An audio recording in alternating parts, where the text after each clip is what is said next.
Bonjour et bienvenue dans les coachings de Marmiton. Je suis Cécile et c'est moi votre coach.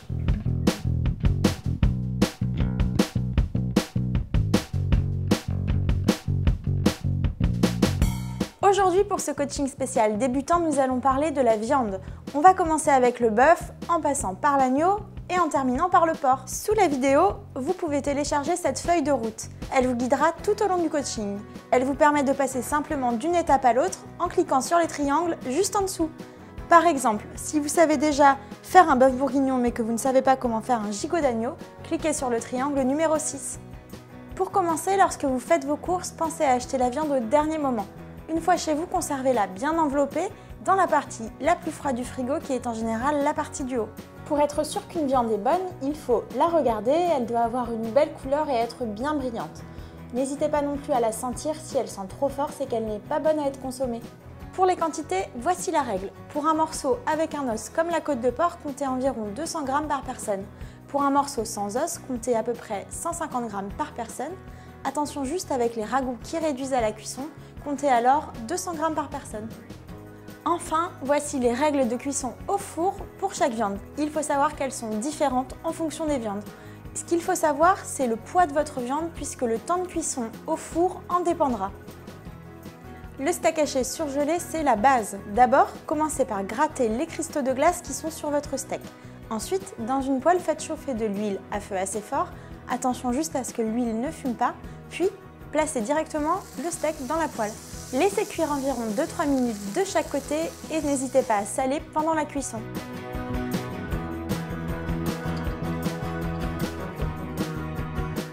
Après le steak haché, le steak tout court. Pour le choisir, n'hésitez pas à demander conseil à votre boucher, mais à défaut, choisissez un morceau dans le filet, le faux filet, le rhum steak, le merlan ou encore la poire. La viande doit toujours être bien rouge et bien brillante. Une chose importante à savoir, sortez votre viande au moins une demi-heure avant de la faire cuire, sinon vous risquez d'obtenir de la semelle. Ceci est valable pour toutes les viandes rouges. Ensuite, il faut saler la viande avant la cuisson. L'idée reçue qui veut qu'on sale la viande après la cuisson est complètement fausse. Dans une poêle, on fait chauffer de l'huile à feu assez fort. Attention juste à ce que l'huile ne fume pas, sinon baissez immédiatement le feu. Ensuite, déposez-y la viande sans la piquer et laissez cuire 1 minute à feu fort pour que la viande soit saisie. Ensuite, baissez le feu et laissez cuire quelques minutes sans y toucher. Petite astuce pour connaître la cuisson de votre viande. Pour ça, vous aurez juste besoin de votre main. Pour une viande bleue, joignez le pouce et l'index. Le muscle de votre pouce correspond à la fermeté que doit avoir la viande avec cette cuisson. Pour une viande saignante, joignez le pouce et le majeur. Une viande à point, joignez le pouce et l'annulaire. Et pour une viande bien cuite, joignez le pouce et l'auriculaire. Votre muscle est alors bien plus dur. Dernier point, ne servez pas la viande tout juste sortie de la poêle. Dans l'idéal, il faut la laisser reposer quelques minutes, l'équivalent du temps de cuisson à peu près, en la couvrant si possible de papier aluminium et en la réservant au four, préchauffé à température minimum.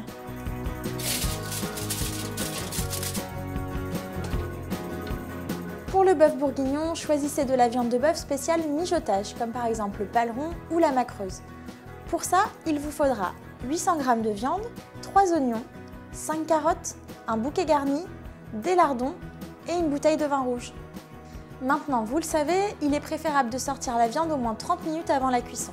S'il y a des morceaux de gras, n'hésitez pas à les retirer et ensuite coupez la viande en cubes d'environ 3 cm. On commence par faire revenir les oignons hachés dans une poêle à feu vif. Ensuite, on les ajoute dans une cocotte.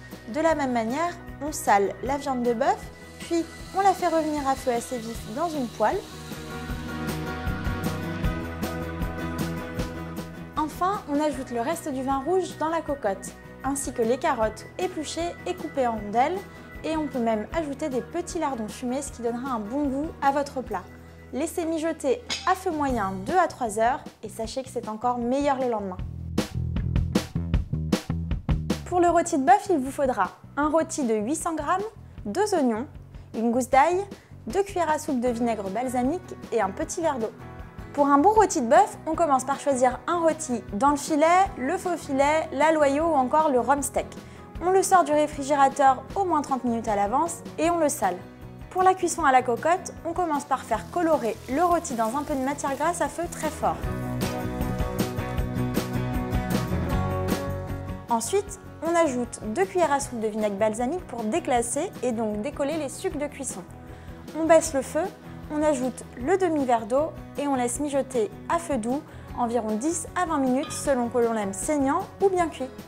Pour la cuisson au four, c'est le même principe. On commence par faire revenir le rôti à four très chaud, environ 250 degrés pendant quelques minutes, puis on baisse la température à environ 180 degrés et on laisse cuire 15 à 20 minutes selon la cuisson que l'on souhaite. Pour le gigot d'agneau, il vous faut un gigot d'environ 1,6 kg, 8 pommes de terre, 7 à 8 gousses d'ail et un petit verre d'eau. Avant toute chose, on sort le gigot d'agneau au moins 1 heure à l'avance. Et comme le gigot d'agneau est très bon avec des pommes boulangères, on commence par éplucher et découper des pommes de terre en rondelles. On les dispose dans le fond d'un plat qui va au four, puis on ajoute le gigot d'agneau préalablement salé et badigeonné d'huile. On ajoute enfin les gousses d'ail. On place le plat dans un four chaud, préchauffé préalablement à 210 degrés. On le laisse cuire environ 15 minutes jusqu'à temps qu'il commence à dorer. Ensuite, on le retourne et on le laisse à nouveau 15 minutes. Ensuite, on baisse le four à 180 degrés et on ajoute le verre d'eau. On laisse cuire environ 40 minutes et une fois que le gigot est cuit, on éteint le four et on le laisse au chaud un bon quart d'heure. Une variante pour un gigot encore plus fondant, on le fait cuire la veille au soir dans un four à 150 degrés et on le laisse cuire toute la nuit.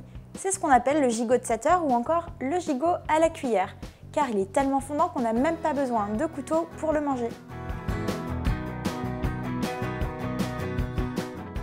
Passons maintenant aux côtelettes d'agneau. Pour ça, c'est très simple, il suffit de saler la viande et de la faire dorer 3 à 4 minutes à feu très fort de chaque côté.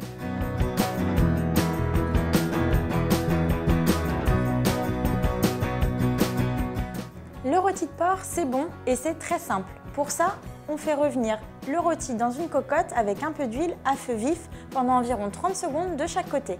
Une fois que le rôti est bien coloré de chaque côté, on le retire de la cocotte et on fait revenir dans un peu d'huile 2 ou 3 oignons. Dès qu'il commence à blondir, on ajoute le verre d'eau et on remet le rôti. On fait cuire à feu moyen pendant environ 1h30. Il faut bien sûr adapter le temps de cuisson à la taille du rôti. On surveille de temps en temps et on n'hésite pas à rajouter de l'eau si besoin. On sait que le rôti est cuit lorsqu'il n'est plus rose à l'intérieur et qu'il se découpe facilement. La côte de porc, c'est simple, c'est comme la côte d'agneau mais un petit peu plus long. On commence par saler la viande et on fait revenir de chaque côté 7 à 8 minutes. Et voilà, vous maîtrisez à présent les bases de la viande. Si vous souhaitez apprendre à cuisiner le poulet, c'est juste ici. On se retrouve très bientôt pour un prochain coaching spécial poisson. En attendant, n'hésitez pas à vous abonner à la chaîne Marmiton et à poser vos questions dans les commentaires. À très bientôt sur Marmiton.